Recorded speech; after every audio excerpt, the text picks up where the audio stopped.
Dear students, already motion in one dimension में हम लोग स्पेशल केसेस पढ़ रहे थे। स्पेशल केस में हमने पिछले वीडियो लेक्चर में एक स्पेशल केस बताया था जिसमें कि distance travelled by the body in nth second हमने बताया था। डिस्टेंस ट्रेवल बॉडी, जब बॉडी एस्लेट होता है, रेस्ट से चलना प्रारंभ करता है, तो डिफिनिट इंटरवल ऑफ टाइम में बॉडी द्वारा चली गई डिस्टेंस का रेशियो ऑड रेशियो 1357 होता है। हमने प्रूफ करके भी बताया था। तो एक तरह से देखा जाए तो ट्रिकी कॉन्सेप्ट है, इससे हम लोग को मिल गया और इससे हम लोगों के क्वेश्चन भी क्या होने हैं डियर, सॉल्व होने हैं। तो आओ हम क्या करते हैं, इस पर क्वेश्चन सॉल्व करा रहे हैं। Already distance travelled by the body in definite time interval, definite time interval में बॉडी जो डिस्टेंस ट्रेवल करता है वो ऑड रेशियो होता है।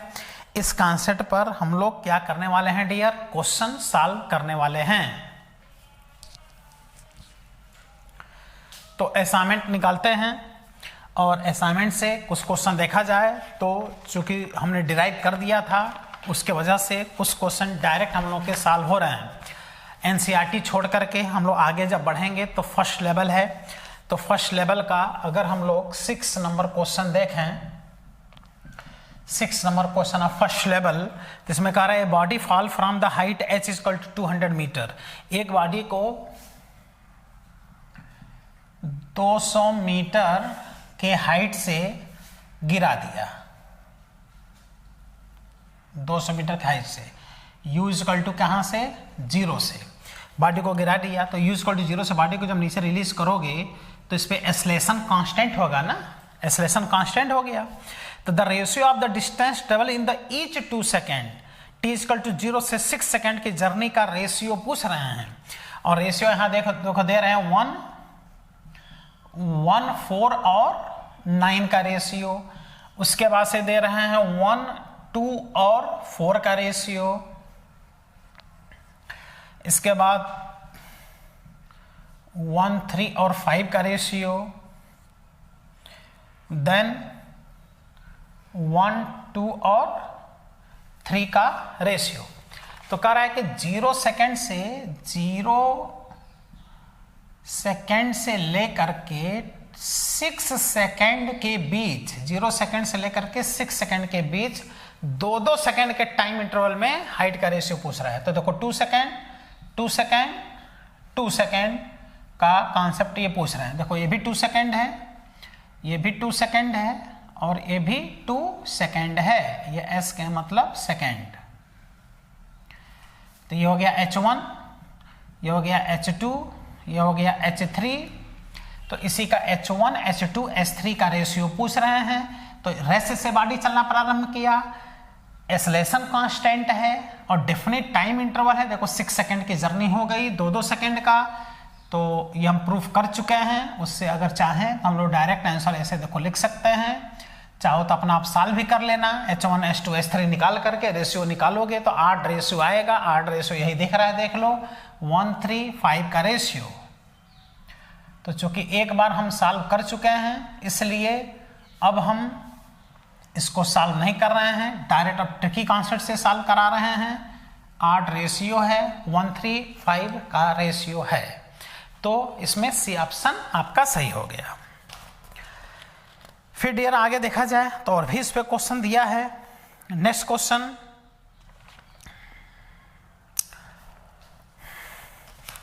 ये था क्वेश्चन नंबर 6 और आगे जो क्वेश्चन दिया है उसमें भी रेशियो ही पूछ रहा है और ये दिया है देखो 39 number question.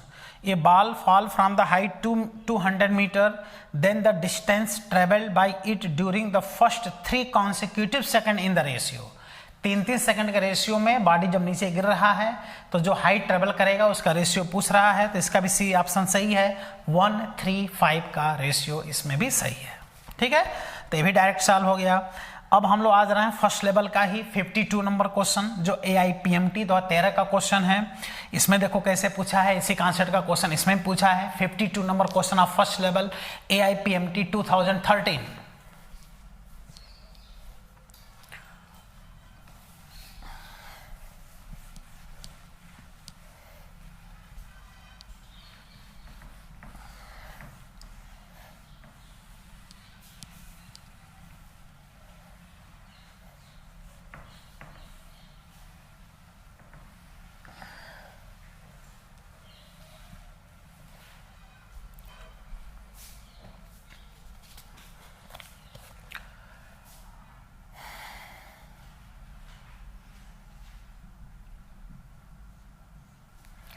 Question 52 of first level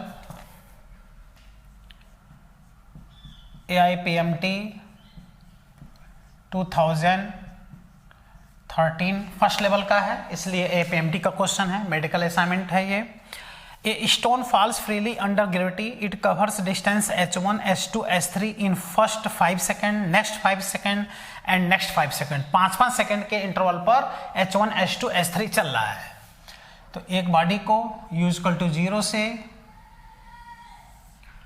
u equal to 0 से रिलीज कर दिया, तो 5 सेकेंड 5 सेकेंड और 5 सेकेंड, तो ये हो गया डियर 5 सेकेंड, ये भी 5 सेकेंड और ये भी 5 सेकेंड,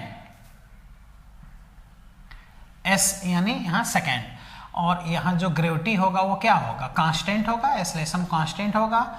इसको कह रहा है h1, इसको कह रहा है h2 और इसको क्या कह रहा है h3। तो h1 h2 में रिलेशन पूछ रहे हैं, h1 h2 h3 में। तो तुम बताओ, ए ऑप्शन जो दे रहे हैं वो कह रहे हैं कि h2 is equal to 3h1, बहुत सही। h2 h1 का 3 टाइम्स होगा, एकदम सही कह रहा है। और कह रहा है कि h3 is equal to 3h2, और कह रहा है जो h3 होगा h2 का 3 टाइम्स होगा। यहाँ देखो मिस्टेक हो गया, ये गलत हो गया। अब देखो बी ऑप्शन में कह रहा है कि h1 is equal to h2 is equal to h3, ये देखो बी ऑप्शन में कह रहा है। तो तुम्हें बताओ, जिनको नॉलेज नहीं होगा, ऐसे क्वेश्चन नहीं किए रहेंगे, तो कहेंगे ये भी 5 सेकंड की जर्नी है, ये भी 5 सेकंड है, ये भी 5 सेकंड है, इसलिए h1 equal to h2 equal to h3 फट से इस पर टिक लगा देंगे, तुरंत गलत हो जाएगा। ऐसा इसलिए नहीं होगा क्योंकि बॉडी एक्सेलरेटेड मोशन करते हुए नीचे जाएगा, जिससे उसकी वेलोसिटी क्या होती जाएगी, इंक्रीज होती जाएगी। तो ये तो एकदम से गलत है, बी ऑप्शन। उसके बाद से देखो सी ऑप्शन में क्या दे रहे हैं, इस बार दे रहे हैं h1 is equal to 2h2 is equal to 3h3। कह रहा है कि h1 h2 का 2 टाइम्स होगा, फिर h1 h3 का 3 टाइम्स होगा। ये तो एकदम गलत है, h1 इसका 3 टाइम्स कहाँ होगा, बल्कि h2 h1 का 3 टाइम्स होगा। ये तो एकदम गलत हो गया। और डी ऑप्शन अगर देखा जाए तो इसमें देख लो, h1 is equal to h2 upon 3 is equal to h3 upon 5। Oh dear, answer मिला कि नहीं मिला? खास बात तुम देख लो कि इस टाइप के क्वेश्चन में, डिफरेंट टाइम इंटरवल वाले क्वेश्चन में आंसर में 1 3 5 होना जरूरी है। तो यहाँ देखो 1 है, यहाँ 3 है, यहाँ क्या है 5 है, तो कौन सा आंसर होगा, डी। और ऐसे भी देख लो, h2 h1 का 3 टाइम्स होता है, h3 h1 का 5 टाइम्स होता है। तो देख लो, क्रॉस मल्टीप्लाई कर दो, h2 equal to 3h1, h3 equal to 5h1। कौन सा ऑप्शन? क्लियर हुआ? तो एक स्पेशल केस से किस तरह से देखो हम लोग के क्वेश्चन फटाफट क्या हो रहे हैं, सॉल्व हो रहे हैं। अब चाहो तो प्रोसेस अगर करना है तो हम प्रोसेस बता चुके हैं। तुम h1 फाइंड करो, h2 कैसे फाइंड करोगे, h1 प्लस h2 से फाइंड करोगे, h3 कैसे फाइंड करोगे, h1 plus h2 plus h3 से फाइंड करोगे। जब फाइंड करोगे तो अंत में यही आंसर आएगा। लेकिन हम चूंकि केस बता चुके हैं, इसलिए उस पर डायरेक्ट क्वेश्चन सॉल्व करा दे रहे हैं।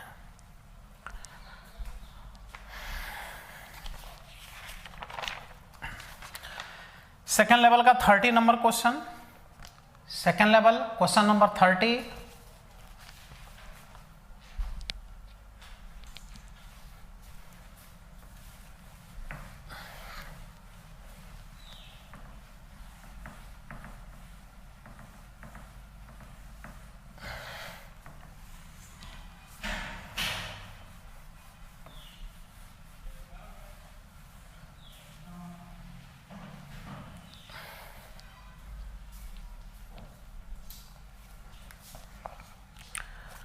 थर्टी नंबर क्वेश्चन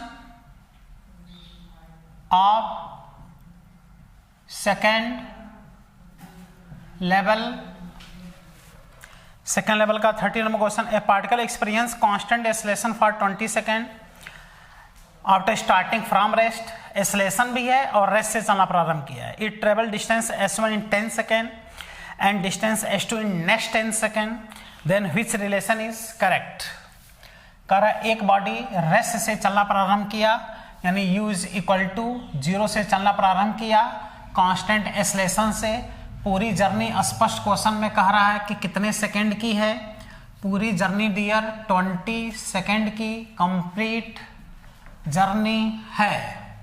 अब कह रहा है कि ये फर्स्ट 10 सेकंड में, देखो ये 10 सेकंड में कितना चल रहा है S1, और अगले 10 सेकंड में, क्योंकि पूरी जर्नी 20 सेकंड की है तो यहाँ तक आ जाओ, तो अगले 10 सेकंड में ज़्यादा चलेगा ही, श्योर है ज़्यादा चलेगा।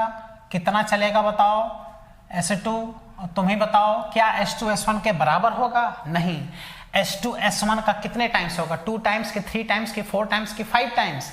तो डियर जस्ट S1 के बाद S2 है तो 1 3 5 का रेशियो, तो S2 S1 का कितने टाइम्स होगा? 3 टाइम्स। सीधे दिखाई दे रहा है। तो S1 S2 में रिलेशन पूछ रहे हैं, तो S1 S2 के रिलेशन के लिए ऑप्शन देखो क्या दे रहे हैं। S2 is equal to S1, S2 is equal to 2S1, S2 is equal to 3S1 and S2 is equal to 4S1। Answer दिख रहा है कि नहीं? एक्सेलरेटेड मोशन है, इसलिए S2 S1 के बराबर तो होना ही नहीं है। और हम प्रूफ करा चुके हैं कि बॉडी रेस्ट से अगर चलना प्रारंभ करे और एक्सेलरेटेड मोशन हो तो ऐसे में जो S2 होता है S1 का 3 टाइम्स होता है, S3 S1 का 5 टाइम्स होता है, इसलिए S2 इक्वल टू कितना आ गया? 3S1, जो स्पष्ट दिख रहा है। अच्छा, अगर सॉल्व करना चाहते हो तो देख लो, S1 का इक्वेशन बना लो।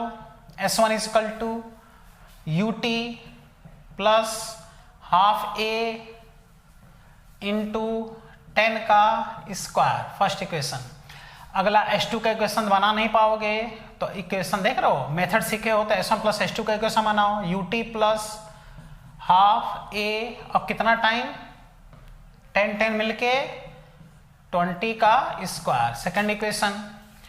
सेकेंड में फर्स्ट से डिवाइड कर दो तो हो जाएगा S1 plus S2 upon S1 is equal to half a, 20 का square 400 upon half a into 100, half a से हाफ ए कैंसिल हो गया, इक्वल टू डियर 4 आ गया।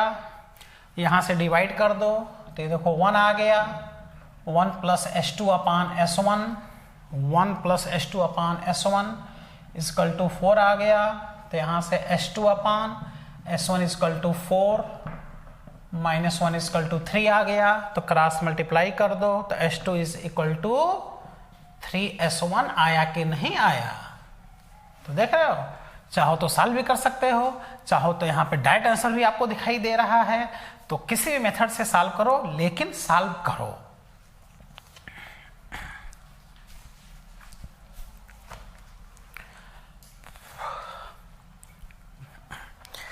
तो ऑलरेडी हम लोग 8 स्पेशल केस पढ़ चुके हैं काइनेमेटिक इक्वेशन का। अब नेक्स्ट स्पेशल केस पढ़ने चल रहे हैं, बहुत ही important special case, case number 9। ठीक है, पिछले टाइम में हमने 7 और 8 2 केस बताया था, उस पर आज हमने 8 नंबर केस पे क्वेश्चन भी करा दिया। अब केस नंबर 9 पढ़ें और उस पर बेस्ड फिर क्वेश्चन हम लोग सॉल्व करें। केस नंबर 9 बहुत ही इंपॉर्टेंट।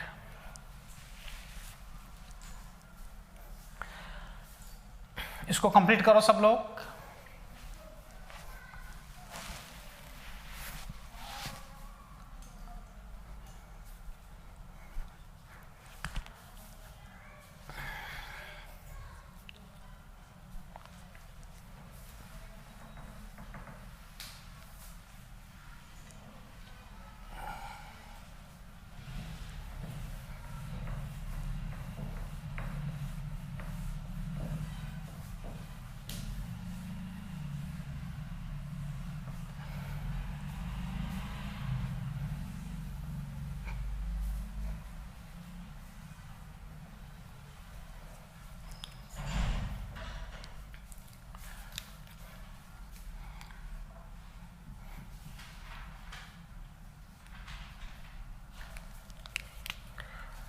9 नंबर केस,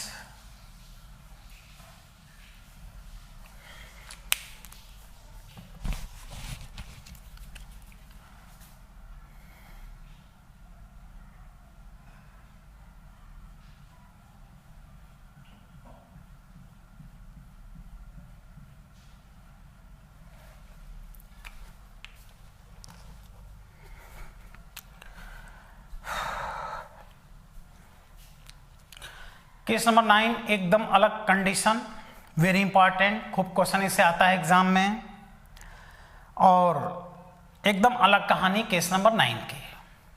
क्या है केस नंबर 9, इसको समझा जाए। जैसे ग्राउंड से किसी बॉडी को हम लोग ऊपर फेंकते हैं, तो इसे ग्राउंड से ऊपर गया, फिर घूम के ग्राउंड पे चला आया, टी टाइम जाने में तो टी टाइम आने में। लेकिन ये जो हम लोग क्वेश्चन करने चल रहे हैं, ये कंडीशन ये है कि जैसे कोई पर्सन ग्राउंड से किसी बॉडी को ऊपर नहीं फेंक रहा है, जैसे खुद ही कुछ ऊंचाई ऊपर चला गया, जैसे मकान के छत पे चला गया, और मकान के छत पे जाकर के, मकान के छत पे h हाइट ऊपर जाकर के छत से किनारे से एक बाल को ऊपर फेंक दे रहा है, तो इससे बाल ऊपर जा रहा है, या फिर घूम करके फिर वो छत पे नहीं आ रहा है, वो नीचे चला जा रहा है। इसका मतलब वो जहां से बॉडी को फेंका, बॉडी वहीं ना जा करके वो और नीचे चला गया। तो इस पूरे जर्नी में बॉडी को ग्राउंड तक पहुंचने में कितना टाइम लगेगा, इस टाइप के कॉन्सेप्ट को हम लोग पढ़ने चल रहे हैं। तो इसमें और भी वैरायटी के लैंग्वेज बदल बदल के क्वेश्चन को बनाता है। तो किस प्रकार का क्वेश्चन होगा, जब हम लोग सॉल्व करेंगे तो बहुत इजी वे में सॉल्व होगा। लेकिन इसके लिए case number 9 special condition, special juice हम लोग को पढ़ना होगा, इसको गेन करना होगा। तो इसमें होता क्या है कि बॉडी को फेंका जाता है ऊपर, और डिस्प्लेसमेंट किधर हो जाता है, नीचे। तो प्लस माइनस का चक्कर यहां पर होता है, साइन कन्वेंशन का चक्कर होता है। जो सही से साइन कन्वेंशन यहां अप्लाई कर ले जाता है, आराम से क्वेश्चन को क्या कर देता है, सॉल्व कर देता है। तो केस नंबर 9 में हम लोग विशेष रूप से सीखेंगे कि कैसे यहां देखो साइन कन्वेंशन अप्लाई करना है। तो यहां क्या होगा case number 9, if a body is projected in upward direction from some height but body reaches at ground, then to determine time taken by the body to reach at the ground। ये case number 9 है, जिसमें body को ground से ऊपर नहीं फेंका जा रहा है, ऑलरेडी h हाइट ऊपर जा करके तब बॉडी को ऊपर फेंका जा रहा है, बॉडी नीचे चला जा रहा है। If a body is projected in upward direction, body is projected in upward direction from ground नहीं, from some height, कुछ हाइट से बॉडी को ऊपर फेंक दिया, but body reaches at ground, body कहां पहुंच गया, ग्राउंड पे।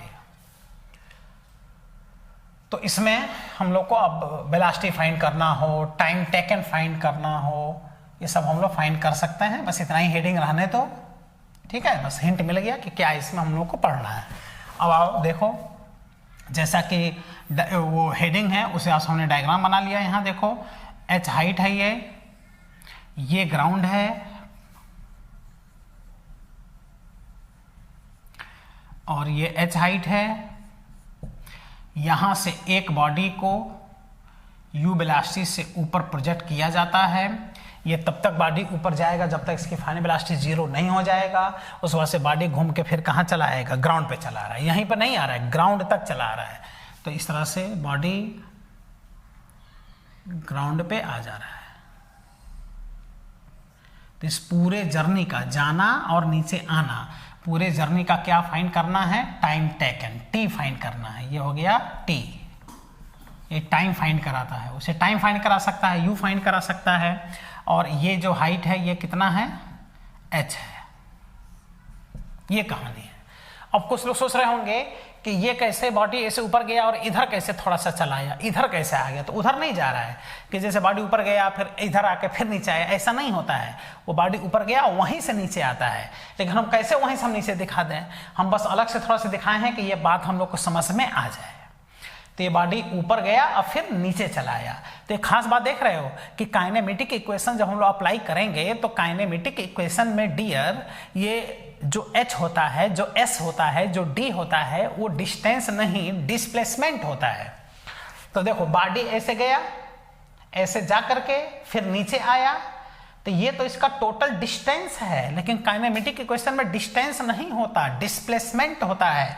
तो देखो बॉडी यहां से चला और अंत में कहीं से घूम घाम के देखो तो अंत में यहां पर आया, इसलिए इसका डिस्प्लेसमेंट कितना है, h है। तो यहां पर ये टोटल हम नहीं लेके चलेंगे, डिस्प्लेसमेंट कितना लेके चलेंगे, h, लेकिन बॉडी को फेंके किधर, ऊपर। बॉडी कहां चला आया, नीचे, तो है ना डायरेक्शन इधर उधर, और ग्रेविटी किधर लगेगा, नीचे लगेगा। तो आओ पहले हम अप्लाई काइनेमेटिक इक्वेशन, एनसीईआरटी में भी इस पे क्वेश्चन दिया है, एनसीईआरटी में भी क्वेश्चन दिया है इसमें, और एनसीईआरटी में क्वेश्चन है तो समझ लो इसके क्वेश्चन कंप्लीट कंपटीशन में, आईटी हो, पीएमटी हो, क्लास 11th का क्लास हो, सब में इस पे क्वेश्चन जबरदस्त आता है और बहुत ही आसानी से सॉल्व होता है। न सीखे रहो इसे क्वेश्चन सॉल्व करना तो किसी कीमत पर सॉल्व नहीं कर पाओगे, समझ नहीं पाओगे क्वेश्चन कहना क्या चाहता है। लेकिन एक बार सॉल्व कर लो तो हर वैरायटी के क्वेश्चन हम एनसीईआरटी से भी क्वेश्चन कराएंगे और कंपटीशन वाले भी जबरदस्त क्वेश्चन इसमें हम सॉल्व कराएंगे। तो apply kinematic equation, kinematic equation apply करेंगे तो एच, यू और टी में रिलेशन, तो h is equal to u t plus half g t square, ये हम लिख दिए u t plus half g t square. लेकिन डियर अब क्या करना होगा, साइन कन्वेंशन अप्लाई करना होगा। तो अब इस इक्वेशन में हम लोग साइन कन्वेंशन जब अप्लाई करेंगे तो तुम देख लो, यहां से बॉडी ऊपर जा रहा है फिर घूम के नीचे आ रहा है, तो इस डायरेक्शन और दो डायरेक्शन है, एक ऊपर के डायरेक्शन में एक नीचे के डायरेक्शन में। तो अगर ऊपर के डायरेक्शन में हम लोग क्या माने, पॉजिटिव माने, तो नीचे के डायरेक्शन में क्या मानेंगे, निगेटिव मानेंगे। और ऊपर के डायरेक्शन में अगर निगेटिव मानेंगे तो नीचे के डायरेक्शन पॉजिटिव मानेंगे। तुम कुछ भी मान लो, सेम रिलेशन आएगा, सेम आंसर आएगा।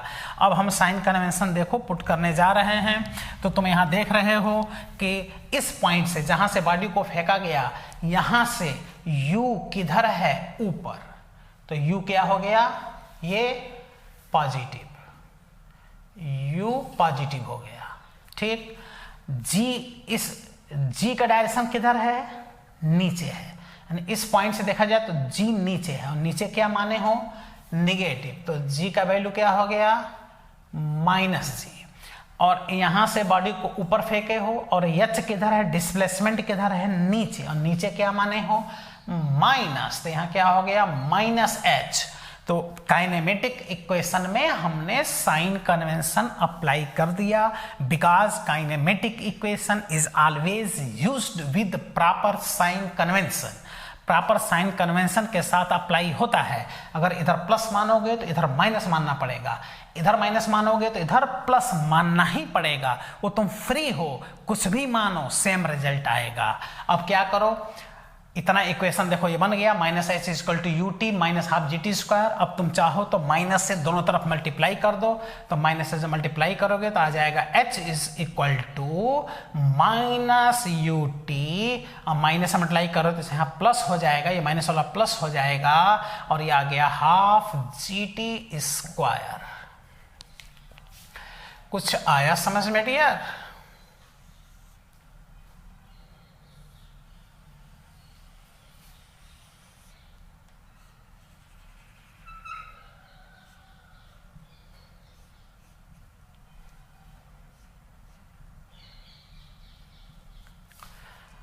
इस टाइप के क्वेश्चन को कितना आसानी से h is equal to minus u t plus half g t square से ऐसे चुटकी बजा बजा क्वेश्चन क्या करो, सॉल्व करो।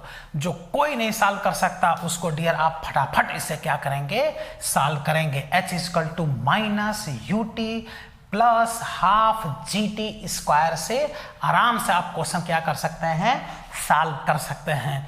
तो जहां भी देखिए कि इतने हाइट ऊपर जाकर के बॉडी को ऊपर फेंका, बॉडी नीचे चला गया, तुरंत लगा दो h equal to minus u t plus half g t square, value रखो, एक झटके में क्वेश्चन क्या होता है, सॉल्व होता है। लेकिन याद रखना इस क्वेश्चन को सॉल्व करने में देख लो t में क्वाड्रेटिक इक्वेशन बन जाता है, और t के क्वाड्रेटिक इक्वेशन को सॉल्व करने के लिए जो क्लास 8th 9th 10th में आप क्वाड्रेटिक इक्वेशन सीखे हैं उस कॉन्सेप्ट का देखिए यहाँ पर जबरदस्त यूज होना है, अगर इसका क्वेश्चन आपको सॉल्व करना है तो। ठीक है,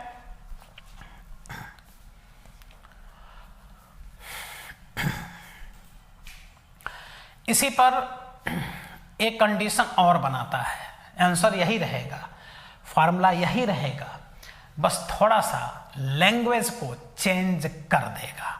वो लैंग्वेज क्या है आओ उसको बतलाते हैं।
इसको बना रहे हैं केस नंबर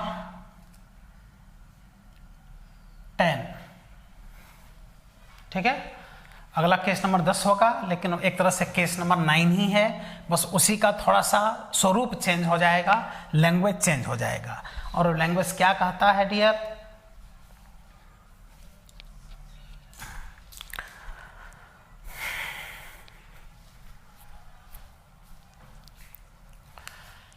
इसमें अब कहता है कि जैसे एक कोई सिस्टम है जो किसी वेलोसिटी से इससे ऊपर जा रहा है, सिस्टम ना नाम लेके बैलून का नाम लेता है कि एक बैलून किसी कांस्टेंट स्पीड से ऊपर चलता चला जा रहा है।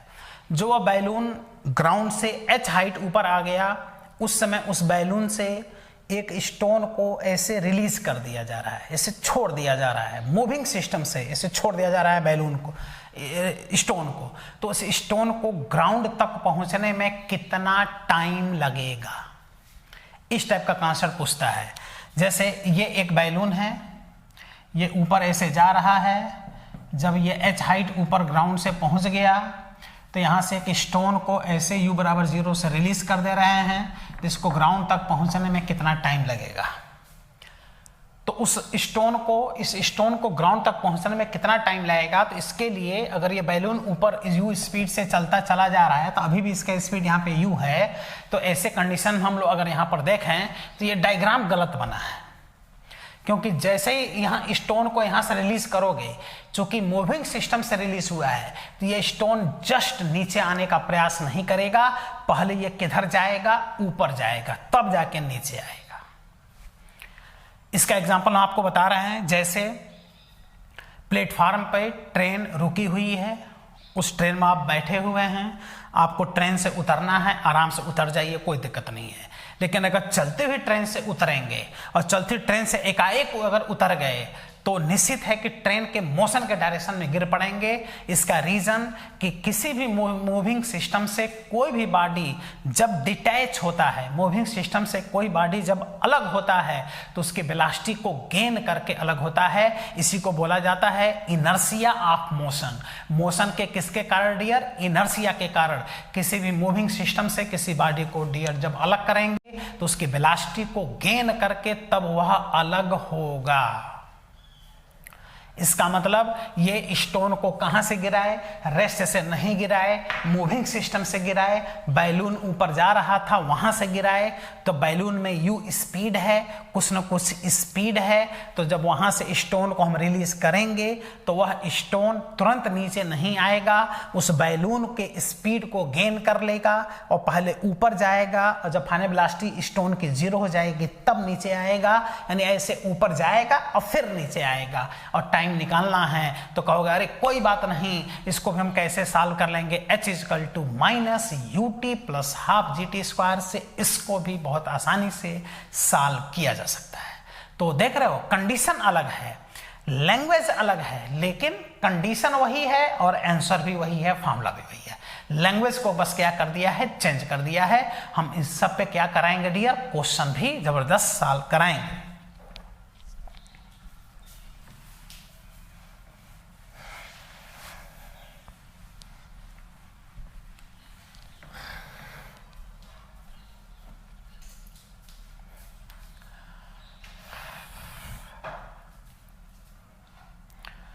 ये एक बैलून है, ये बैलून ऐसे ऊपर जा रहा है,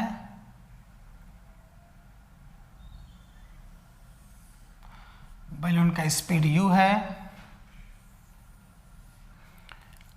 ये ग्राउंड है,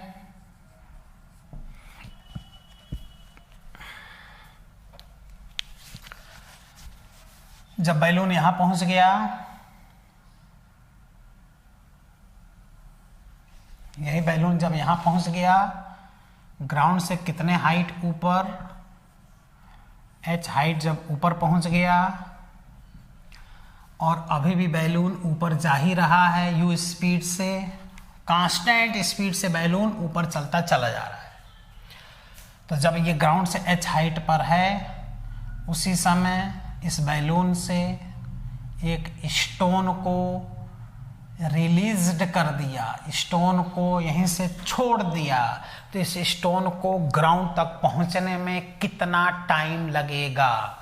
तो जो स्टूडेंट क्या करेगा, फट से इसको नीचे लाने का प्रयास करेगा, फिर वो क्वेश्चन सॉल्व नहीं कर पाएगा, वह स्टोन तुरंत नीचे नहीं आएगा, क्योंकि स्टोन को रेस्ट से नीचे नहीं गिराया गया है, एक मूविंग सिस्टम से गिराया गया है। इसलिए वह स्टोन उस मूविंग सिस्टम की वेलोसिटी को गेन कर लेगा due to inertia of motion, और जब उसकी फाइनल वेलोसिटी स्टोन की 0 हो जाएगी तब वो नीचे आएगा।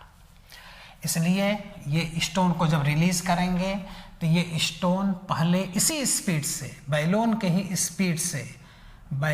स्पीड से अपने आप ऊपर जाएगा, और ऊपर जा कर के जब इसकी फाइनल वेलोसिटी 0 हो जाएगी तब ये स्टोन नीचे आएगा।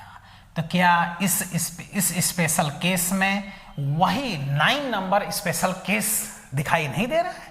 9 नंबर ही तो कंडीशन यहाँ भी दिखाई दे रहा है, 9 नंबर का ही झलक दिख रहा है यहाँ पर। अब इसको पूछ रहा है कि कितना टाइम इसको नीचे आने में लगेगा, तो ऐसे कंडीशन में सीधा सीधा यहाँ भी वही फॉर्मूला अप्लाई कर दें, h = -ut + ½ gt², और आराम से ऐसे क्वेश्चन भी हम लोग सॉल्व कर लें। ये मूविंग बैलून है,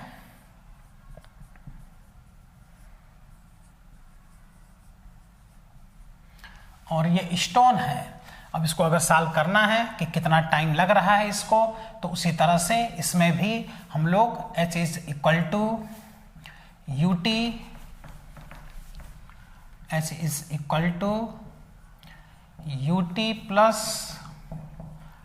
½ gt² अप्लाई कर दें, साइन कन्वेंशन रख दें। अगर ऊपर को प्लस मान रहे हैं, नीचे को माइनस मान रहे हैं, तो h नीचे है तो यहाँ माइनस हो गया, u ऊपर है तो यहाँ प्लस हो गया, g नीचे है तो यहाँ माइनस हो गया। अच्छा, अगर नीचे प्लस मानते ऊपर माइनस मानते तभी भी सेम आंसर आता, और माइनस मल्टीप्लाई कर दें तो h = -ut + ½ gt²। समझ में आ गया सबको?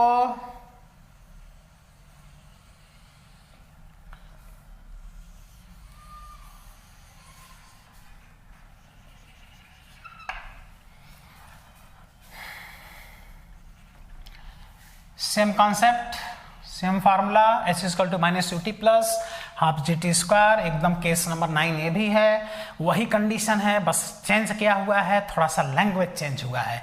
ये नहीं कह रहा है कि एच हाइट ऊपर जाकर बॉडी को ऊपर फेंका, मूविंग सिस्टम से एक बॉडी को रिलीज कर दिया, तो पहले ऊपर जाएगा तब जाके नीचे आएगा। और ये बात ना समझ पा रहे हो तो चलते हुए ट्रेन से कभी उतर के देखिए, एकदम कॉन्सेप्ट आपका क्या हो जाएगा, क्लियर हो जाएगा। चलते हुए ट्रेन से जब उतरेंगे तो आप देखेंगे कि जैसे ही पैर ग्राउंड पर रखेंगे, अगर मूविंग ट्रेन है तो आप तुरंत ट्रेन के मोशन के डायरेक्शन में गिर पड़ेंगे।